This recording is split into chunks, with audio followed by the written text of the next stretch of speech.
Monday, President-elect Trump will be returning to D.C. to take his second oath of office in the official inauguration. President Biden will be passing the baton, and political experts in our area say this year's ceremony is going to have a different look from years past. KENS 5's Earl Stoudemire joins us live now. Earl, what kind of changes?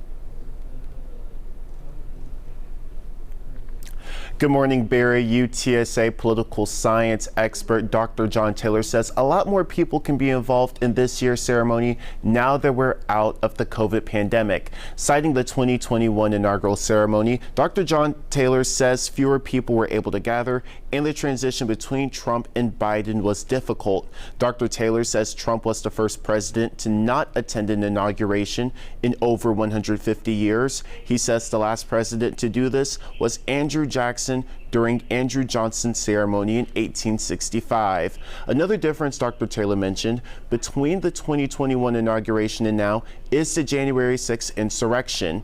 Dr. Taylor says this ceremony sets the tone of democracy for what our nation decided in the November election.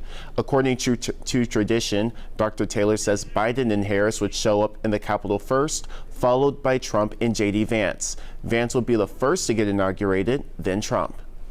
February 20th at noon, the president's term expires. So Biden is no longer president.